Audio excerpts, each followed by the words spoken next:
திரளாக பக்தி மார்க்கத்தோடு மேட்டுப்பாளையம் என்கின்ற இந்த புண்ணிய மண்ணில கணபதி சதுர்த்தி விழா ஆரம்பித்த நாளிலிருந்து 3வது நாளாக இன்று 3 நாட்களாக களிமண்ணை எடுத்து அதிலே கடவுள் செய்து அந்த கடவுளுக்கு உயிர் கொடுத்து எந்த தர்மத்திலும் இல்லாத ஒரு அற்புதமான விஷயம் இந்து தர்மத்தில் அதே கடவுளை 1வது நாள் 3வது நாள் 5வது நாள் 7வது நாள் 9வது நாள்ல அந்த ஊரில் இருக்கக்கூடிய மையப்பகுதியில் இருக்கக்கூடிய கரையில ஏரியில ஆற்றுல அந்த கடவுளை கரைத்து அந்த களிமண் மறுபடியும் ஊரினுடைய பொது பயன்பாட்டிற்கு கொண்டு வந்து அடுத்த ஆண்டு மறுபடியும் களிமண்ணிலிருந்து கடவுளை செய்து உயிர் கொடுத்து அந்த கடவுள் என்பவர் 365 நாட்களும் எல்லோருக்கும் பயன்பட வேண்டும். வீட்டில் இருக்கும் பொழுது வீட்டில் இருப்பவர்களுக்கு, கரையில் இருக்கும் பொழுது விவசாய பெருமக்களுக்கு 365 நாட்களும் கூட அருள்பளிக்கக்கூடிய விநாயக பெருமானை இன்று மேட்டுப்பாளையம் பகுதியில் சுமார் 60க்கும் மேற்பட்ட விநாயக பெருமானுடைய விசர்ஜனுக்காக நாம் தயாராகிக் கொண்டிருக்கின்றோம். இது சாதாரண ஒரு மண் இல்லைங்க. மேட்டுப்பாளையத்தை பொறுத்தவரை ரத்தத்தை சிந்தி தேசியத்திற்காக நின்ற மக்கள் இருக்கக்கூடிய ஊர். 1998 குண்டு வெடிப்புல 7 வீர மனிதர்களை இந்த நாட்டிற்காக தியாகம் செய்த ஊர். 1995 அருமையண்ணன் டெய்லர் கார்த்திக் அவர்களை தியாகம் செய்த ஊர். 2 மனிதர்கள் மேட்டுப்பாளையத்தில் தேசிய பாதுகாப்பு சட்டம் அவர்கள் மீது பாய்ச்சப்பட்டு இன்றும் நம் கண் முன்னால் வாழ்ந்து கொண்டிருக்கக்கூடிய அண்ணன் அமிர்தலிங்கம் அவர்கள் வாழக்கூடிய ஊர் அது.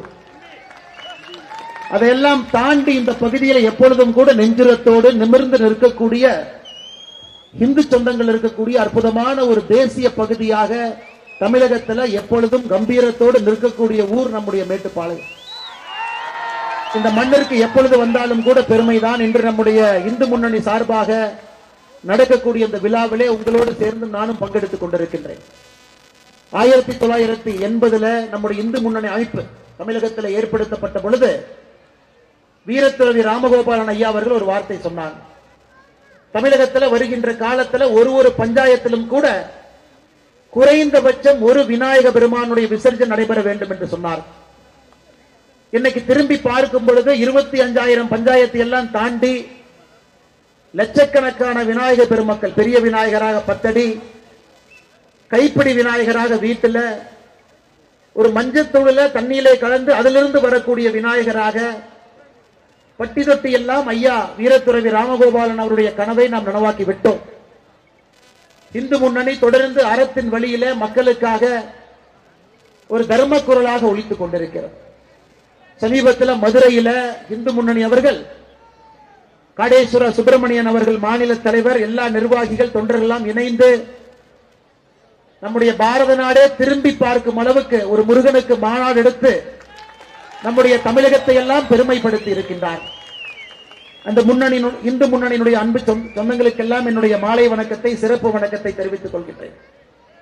அன்பு சொந்தங்களே, இந்த நிகழ்ச்சி பொதுக்கூட்டம் நடப்பதற்கு மிக முக்கிய காரணமாக இருக்கக்கூடிய இந்த நிகழ்ச்சியினுடைய தலைமை பொறுப்பை ஏற்றிருக்கக்கூடிய இந்து முன்னணியினுடைய கோவை கோட்டத்தினுடைய செயலாளர் அருமையண்ணன் ராஜ்குமார் அவர்கள், முன்னிலை வகிக்கக்கூடிய கோயம்புத்தூர் வடக்கு மாவட்டத்தினுடைய செயலாளர் அருமையண்ணன் சதீஷ்குமார் அவர்கள், வரவேற்புரை நல்கிவிட்டு அமர்ந்திருக்கக்கூடிய கோயம்புத்தூர் வடக்கு மாவட்டத்தினுடைய துணைத் தலைவர் அண்ணன் தங்கவேல் அவர்கள், வாழ்த்துறை வழங்குவதற்காக வந்திருக்கக்கூடிய பாரதிய ஜனதா கட்சியினுடைய மாநில பொதுச்செயலாளர் ஏபி முருகானந்தம் அவர்கள், மேடையில் இருக்கக்கூடிய பாரதிய ஜனதா கட்சியினுடைய மாநில செயலாளர் அண்ணன் நந்தகுமார் அவர்கள், மேடையில் இருக்கக்கூடிய எல்லா இந்து முன்னணி இயக்கத்தினுடைய பொறுப்பாளர்கள், சிறப்பு அழைப்பாளர்களாக ஊர்வலகத்தை காவிக்கொடி அசைத்து துவங்கி வைப்பதற்காக வந்திருக்கக்கூடிய ரமேஷ் அண்ட் கம்பெனி நிறுவனத்தினுடைய உரிமையாளர் அண்ணன் சஞ்சய் சங்கலா அவர்கள், NSV பூண்டு மண்டியினுடைய தலைவராக இருக்கக்கூடிய மேட்டுப்பாளையம் அனைத்து இந்து சமுதாய சங்கத்தினுடைய தலைவராகவும் இருக்கக்கூடிய அண்ணன் NSV ஆறுமுகம் அவர்கள்,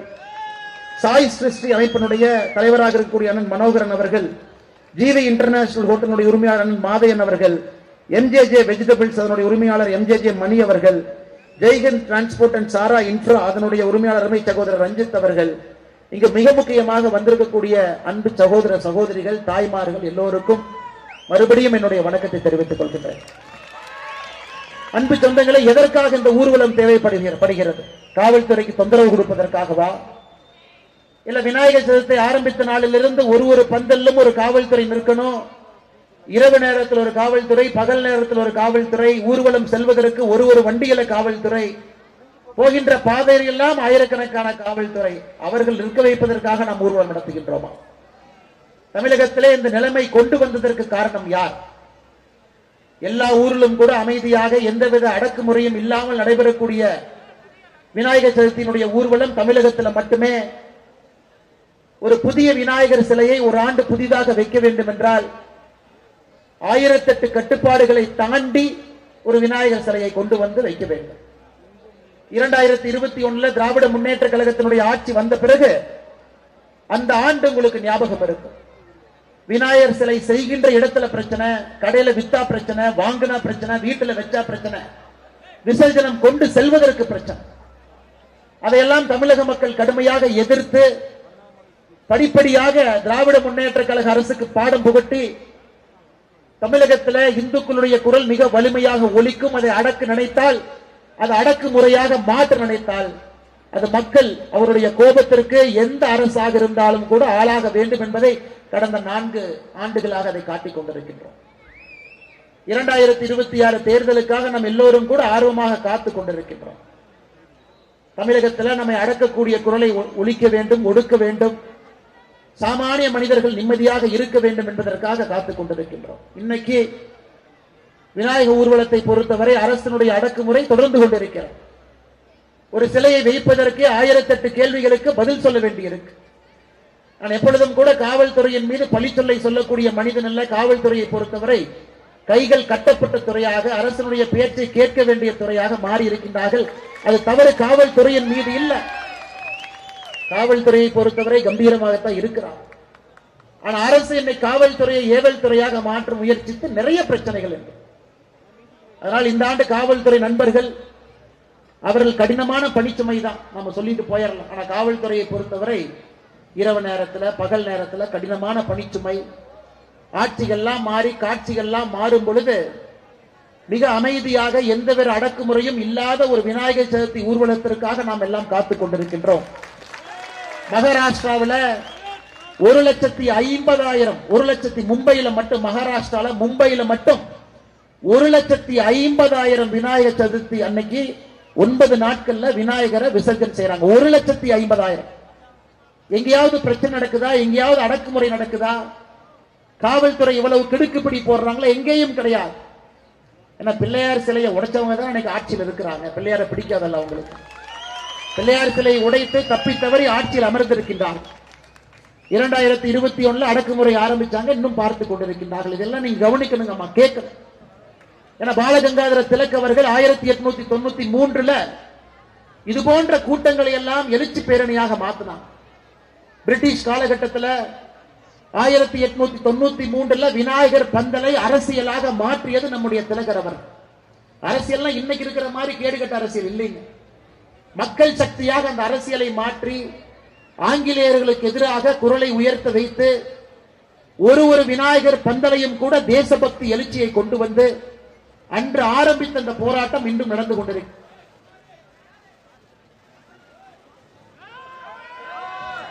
அன்று ஆரம்பித்த அந்த போராட்டம் இன்றும் கூட நடந்து கொண்டிருக்கிறது. அதனால் நிச்சயமாக இந்த நேரத்தில் ஆயிரக்கணக்கான நம்முடைய சொந்தங்கள் நாம் பங்கேற்றுக் கொண்டிருக்கின்றோம். இந்த நிகழ்ச்சி இனிதே நடைபெறுவதற்கு மிக கடுமையாக பாடுபடக்கூடிய எல்லோரையும் கூட ஒரு நிமிடம் நாம் நினைத்து பார்க்க வேண்டும் என்பதற்காகத்தான் இதெல்லாம் சொல்றேன். எவ்வளவு கஷ்டப்பட்டு இதை நடத்தி கொண்டிருக்கின்றார்கள், நம்ம எல்லாம் ஒருங்கிணைத்துக் கொண்டிருக்கின்றார்கள். இத்தனை வண்டியில் அவங்க வரணும், இத்தனை இளைஞர்களை ஒருங்கிணைக்கணும், ஊக்குவிக்கணும். குறிப்பாக இளைஞர்களை பொறுத்தவரை இந்து தர்மத்தில் எப்பொழுதும் கூட இந்த விநாயகர் சதுர்த்தி என்கின்ற ஒரு விழா என்பது இந்துக்களை ஒருங்கிணைக்கக்கூடிய ஒரு விழா. ஜாதியை நாம் பார்ப்பது கிடையாது, பணக்காரன் ஏழை என்பதை பார்ப்பது கிடையாது. பெரிய பணக்காரனுடைய விநாயகராக இருந்தாலும் சிறு விநாயகராக இருந்தாலும் ஒரே மரியாதையோடு அந்த விழா நடைபெறும்.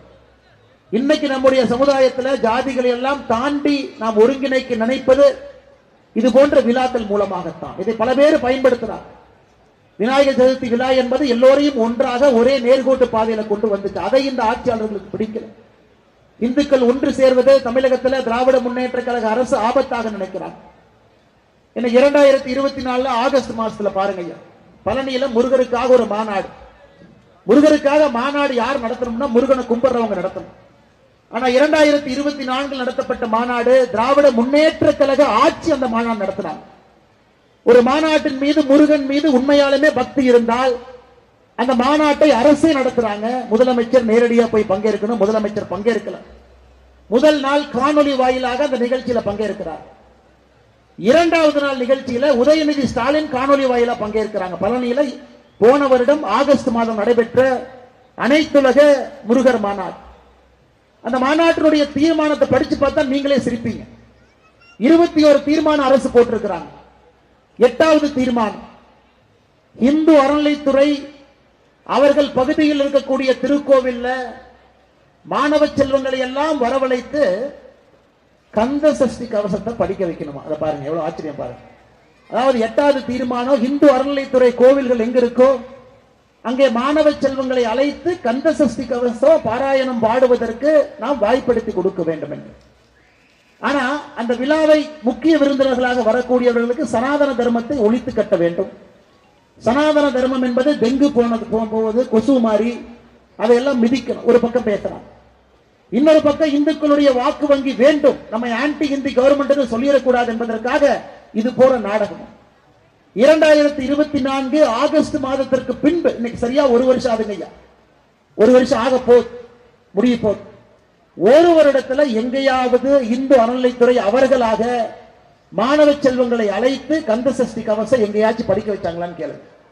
மக்களை ஏமாற்றுவதற்காக, மக்களை ஏமாற்றி பிழைப்பதற்காக ஒரு மாநாடு நடத்தி பொய்யான தீர்மானத்தை போட்டி அந்த நேரத்தில் கைத்தட்டு வாங்குவதற்காக இவர்கள் நாடகமாகிக் கொண்டிருக்கின்றார்.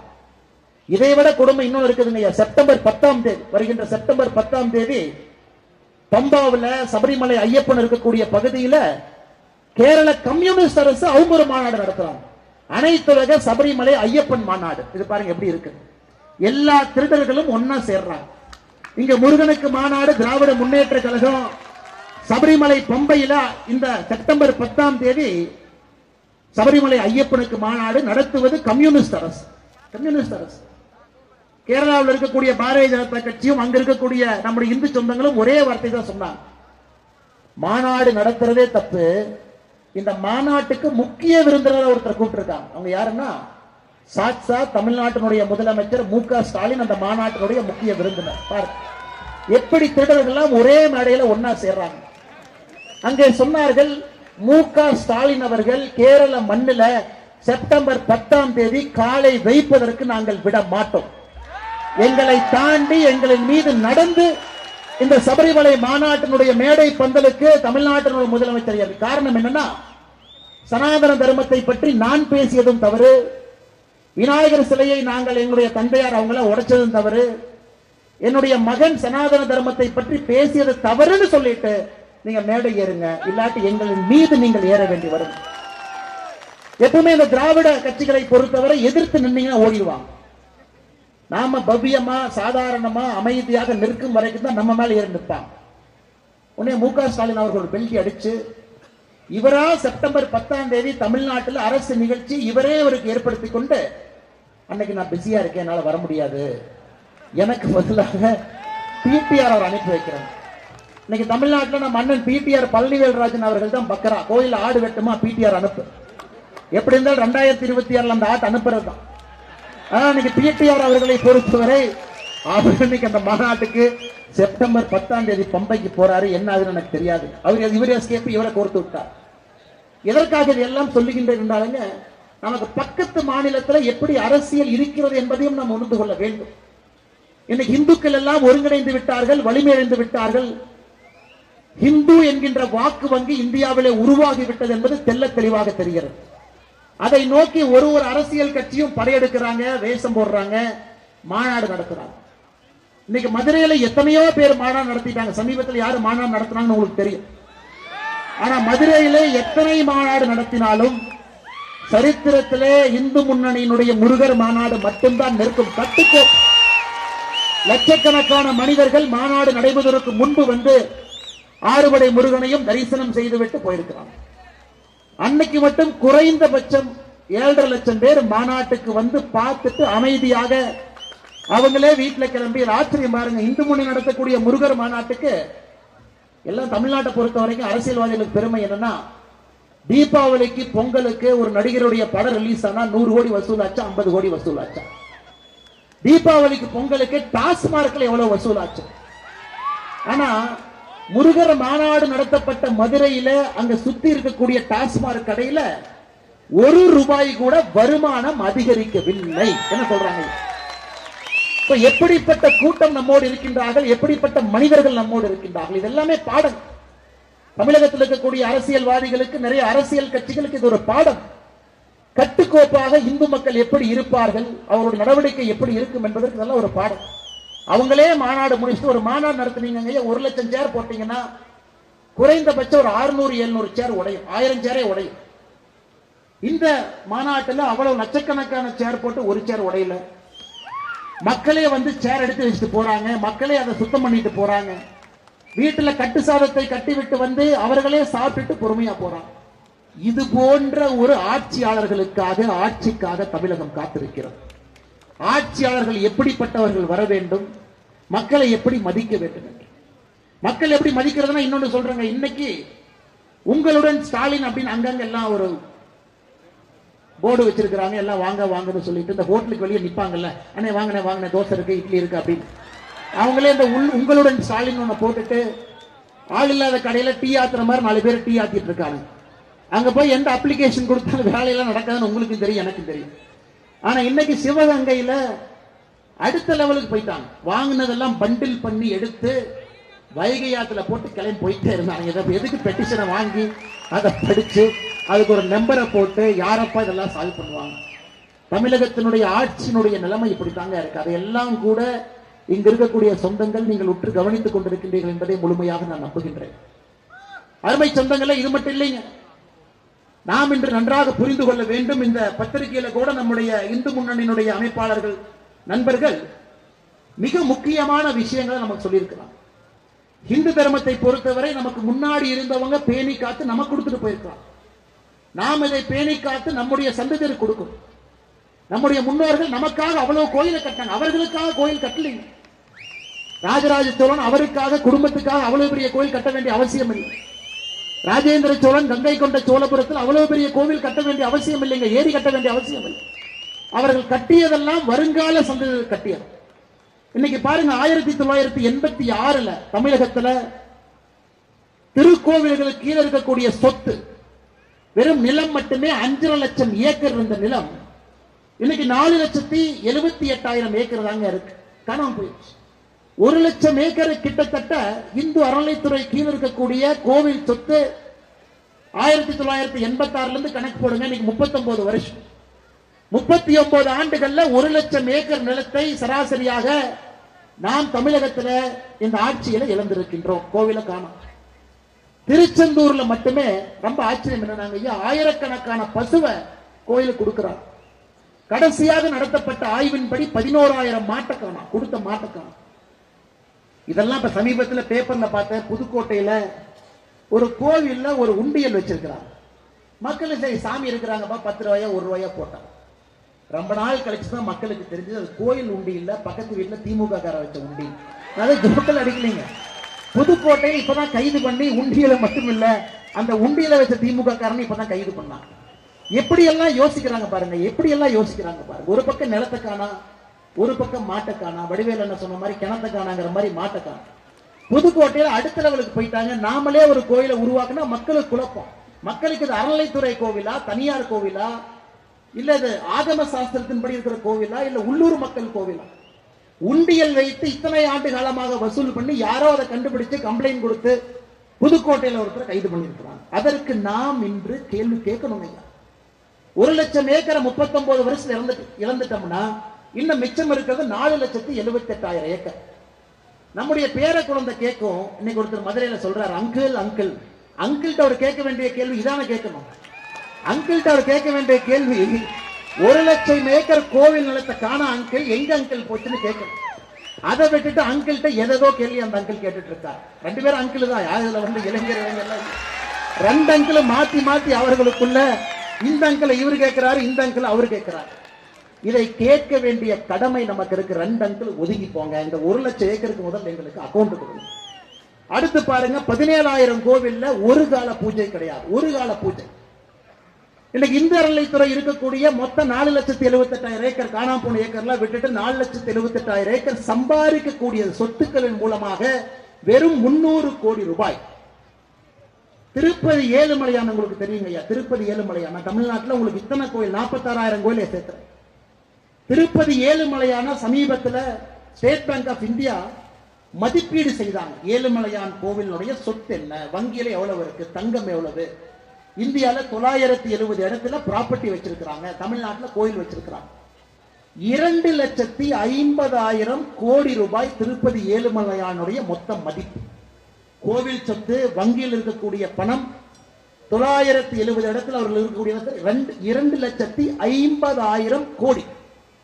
தமிழ்நாட்டினுடைய மொத்த பட்ஜெட் 3 லட்சம் கோடி. கணக்காக ஒரு கோவிலை சிறப்பாக நடத்தினால் அந்த கோவிலுடைய சொத்து மதிப்புக்கு ஏழுமலையான் ஒரு உதாரணம்.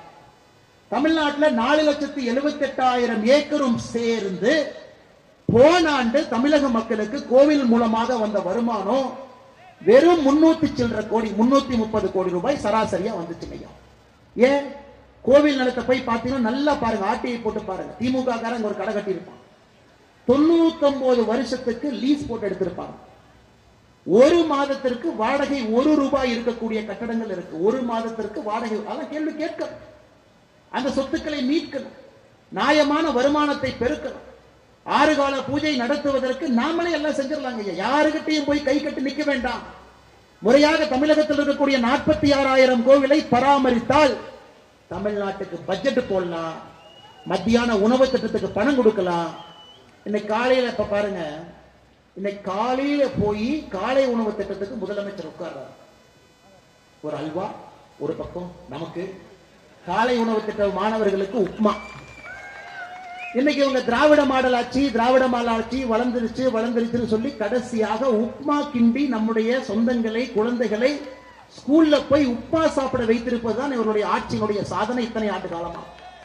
அதையெல்லாம் கூட தமிழகத்தில் இருக்கக்கூடிய 46,000 கோவில்கள் எல்லாத்தையும் பார்த்துக்கலையா, யாருகிட்டையும் கை கட்டி நிற்க வேண்டிய அவசியம் இல்லை. விடுதலை கொடுக்கணும். அறநிலைத்துறையினுடைய கையிலிருந்து கோவில்களுக்கு விடுதலை தேவை. வீரத்திரவி ராமகோபாலன் ஐயா அவருடைய ஆன்மா முழுமையாக சாந்தி அடைவது, தமிழகத்தினுடைய கோவில்கள் இந்து அறநிலைத்துறையினுடைய கையில் இருந்து வெளியே வரும் பொழுதுதான் வீரத்திரவி ஐயாவுடைய ஆன்மா உண்மையா சாந்தி அடையும் ஐயா. அதற்காக ஒரு நாளும் பாடுபட வேண்டிய கட்டாயம் நமக்கு இருக்கு. அதையெல்லாம் தாண்டி இன்னொன்னு பாருங்க, நம்ம சொல்லுவோம் இடிப்பது கோயில், படிப்பது ராமாயணம் அப்படிங்கிற மாதிரி. நீ படிக்கிறது ராமாயணம், இடிக்கிறது கோவில். அதுபோல்தான் இன்னைக்கு ஆட்சியில கோவிலை இடிக்கிறது எவ்வளவு வேகமா ஓடி வருவாங்க. ஒரு கோவில் இருக்கு, அந்த கோவிலை இடிக்கணும் அப்படின்னா முதல்ல கிளம்பி வருவோம். டாக்குமெண்ட் காமி, ரெக்கார்டு காமி, அதை காமி, இதை காமி. அதையே தான் நாங்க கேட்கிறோம். 4,78,000 ஏக்கர்ல இருக்கக்கூடிய நிலத்துக்கு டாக்குமெண்ட் முதல்ல கொடுங்க. அதுல வரக்கூடிய வருமானத்தை சொல்லுங்க. உலகத்துல எல்லாருமே, நம்ம எல்லாருமே டாக்ஸ் கட்டுறோம் ஐயா. நம்ம டாக்ஸ் கட்டலினா கூட அரசு நம் மீது கண் வைக்குது. ஒரு பொருள் வாங்குறோம், ஆதார் லிங்க் பண்ணிட்டாங்க. ஒரு பொருள் ஒரு கடைக்கு போய் எதாவது இருந்தாலும் கூட அரசுக்கு தெரியும் நம்ம எப்படி இருக்கிறோம், எப்படி வாழ்றோம். அரசனுடைய கட்டுப்பாட்டில் நாம் எல்லாரும் இருக்கிறோம். முடிந்தவர்கள் டாக்ஸ் கட்டுறோம், முடியாதவங்க வாழ்ந்துகிட்டு இருக்கோம், கஷ்டப்பட்டுகிட்டு இருக்கோம். நாமளும் உயர்ந்து ஒரு நாள் நாமளும் சம்பாதிப்போம். ஆரம்பித்த நாம் ஒரு சாதாரண குடும்பத்திலிருந்து ஆரம்பித்தோம், கடுமையாக உழைத்து மேல வரும். ஆனா இவ்வளவு சம்பாதிச்சும் டாக்ஸ் அப்படிங்கிற பேச்சு இல்லாத ஒரு துறை வந்து இந்து அறநிலைத்துறை. இந்து அறநிலைத்துறைக்கு சிஏஜி அமைப்பினுடைய ஆடிட் அவர்களுக்கு பொருந்தாது. சிஏஜிங்கிறது மத்திய அரசு ஒரு நிறுவனம், எல்லா துறையும் ஆடிட் பண்ணுவாங்க. ஆனா தமிழ்நாட்டில் இருக்கக்கூடிய இந்து அறநிலைத்துறை மட்டும் அவங்க டாக்குமெண்ட்டை இதுவரை சிஏஜி கொடுக்கலீங்க. அதனால நம்ம யாருக்குமே தெரியாது கோவில்கள் எவ்வளவு, நகை எவ்வளவு, சொத்து எவ்வளவு. 4,78,000 ஏக்கர் ஆர்டிஐ மூலமாக கிடைத்தவர்கள் உண்மையாலுமே 4,78,000 ஏக்கரா, இன்னும் அதை விட குறைவா இருக்கா? எத்தனை கோவில்கள், கோயிலுடைய தனிப்பட்ட சொத்து என்ன யாருக்குமே தெரியாது.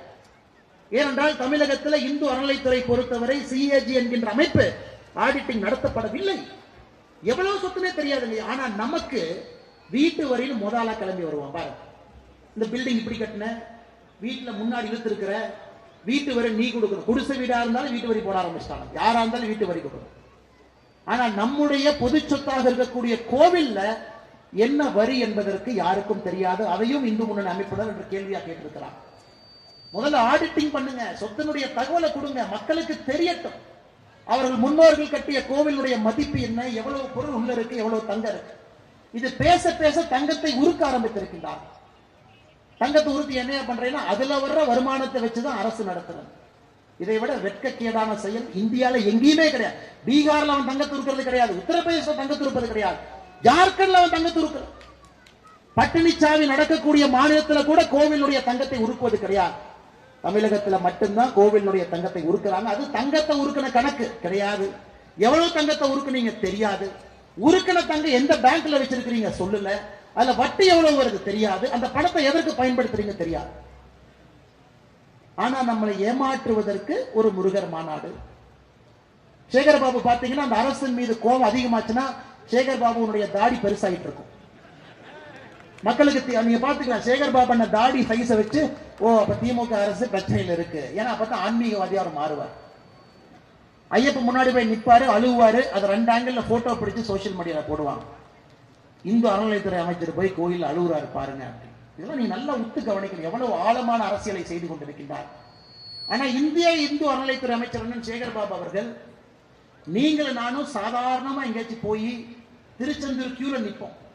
என்னங்க 4 மணி நேரமா கியூல நிக்கிறோம், கொஞ்சம் வேகமா திறந்துருங்கன்னா திருப்பதி போனா ஒரு நாள் நிப்ப, என் தமிழ்நாட்டு 4 மணி நேரம் நிக்க மாட்டியா? இதெல்லாம் நமக்கு கிடைக்கிற பரிசு, இதெல்லாம் நமக்கு கிடைக்கிற பரிசு.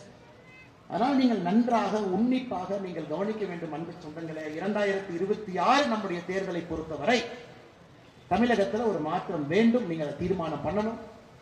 தமிழகத்திலே நல்லவர்கள் ஆட்சிக்கு வரணும். நீங்க அதை முடிவு செய்யணும். உங்க வாக்கு மட்டும்தாங்க, வாக்கை தவிர நமக்கு எந்த மரியாதையும் கிடையாது. ஓட்டுக்கு மட்டும்தான் மரியாதை. 2 டைம் தான் மரியாதை கொடுப்பாங்க. ஓட்டு போட்டா அன்னைக்கு அண்ணன் கையை காலா நினைச்சுக்கிறேன், காலை கையா நினைச்சுக்கிறேன், கை தானே, கால் தானே, அன்னைக்கு மாத்தி மாத்தி சொல்லுவாங்க, கையும் காலையும் காட்டுங்க. 5 வருடத்துக்கு ஒரு முறை சாமானியனுக்கு மரியாதை கிடைப்பது ஓட்டு போடுறதுக்கு 15 நாளைக்கு முன்னாடி தாங்க ஐயா உங்களுக்கு எனக்கும் மரியாதை. மிச்ச நாள மரியாதையே கிடையாது. எதுக்கு பெட்டிஷன் கொடுத்தீங்கன்னா அண்ணன் KKSS ராமச்சந்திரன் இருக்காரு, சூப்பரா பண்ணுவார். பெட்டிஷன் கொடுத்தீங்கன்னா கம்முன்னு தலைமை அடிப்பார். எதுக்கு பெட்டிஷன் தூக்கி அண்ணன் பொன்முடி மேடையின் மீது வந்தாருன்னா ஓசி ஓசி ஓசிம்பார். ஜாதிகள் இல்லையடி பாப்பான்னு பாடின பாரதியார் ஊர்ல மேடையின் மீது உட்கார்ந்து இருந்தா அதே பொன்முடிய மக்களை பார்த்து ஏன் தம்பி நீ எஸ்சி தானே கை தூக்கு.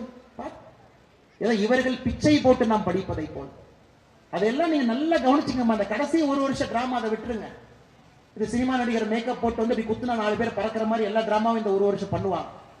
இவர்கள் இப்படித்தான் என்பதை நீங்கள் உணர்ந்து விட்டால் நீங்க மாற்றத்திற்கு ஒரு காரணக்கர்த்தர்களாக காரணிகளாக மாறிவிடுவீர்கள். நீங்கள் அதை செய்ய வேண்டும் என்ற அன்பான வேண்டுகோள் உங்களுக்கு வைக்கிறேன். விநாயகரை பொறுத்தவரை நமக்கு தெரியும், எந்த கடவுளுக்கும் இல்லாத தனிச்சிறப்பு நம்முடைய விநாயகருக்கு இருக்குங்க. திராவிட முன்னேற்ற கழகத்தினுடைய கட்சி நண்பர்கள் சொல்லுவாங்க, விநாயகர் நம்ம கடவுளே இல்லை, அது வட இந்தியா கடவுள்.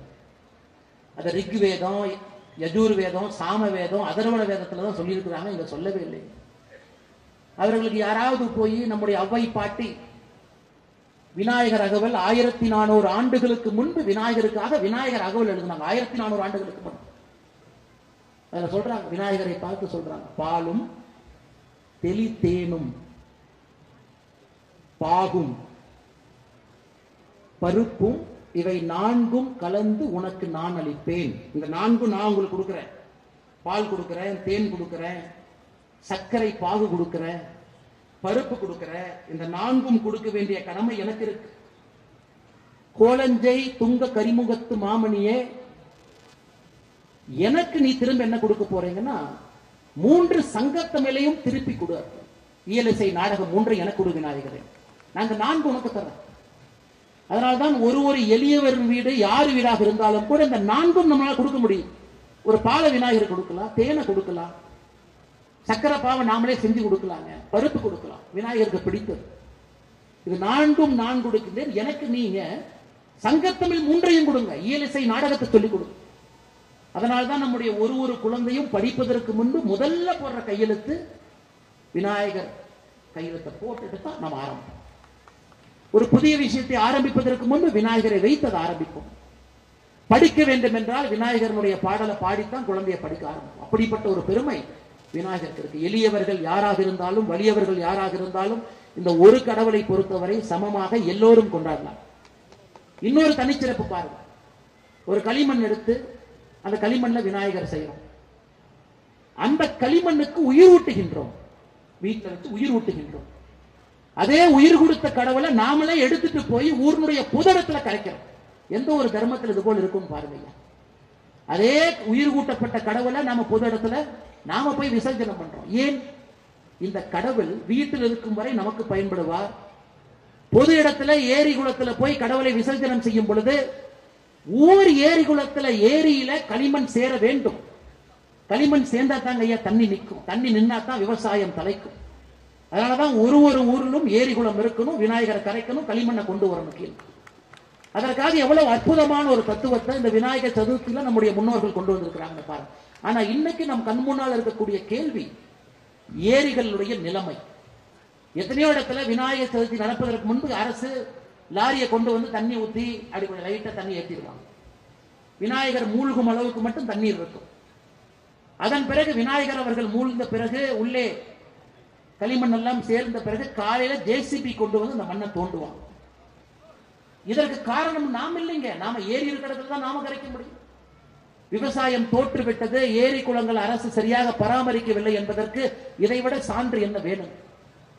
எல்லா குப்பை தண்ணியும் ஊர் ஏரியில கொண்டே விடுறோம், சுத்தரிக்கப்படாத எல்லா தண்ணியும் கொண்டே விடுறோம். அதனால இங்க இருக்கக்கூடிய இளைஞர்கள் நாம் எல்லோருமே ஒரு சங்கல்படுத்துறோம்.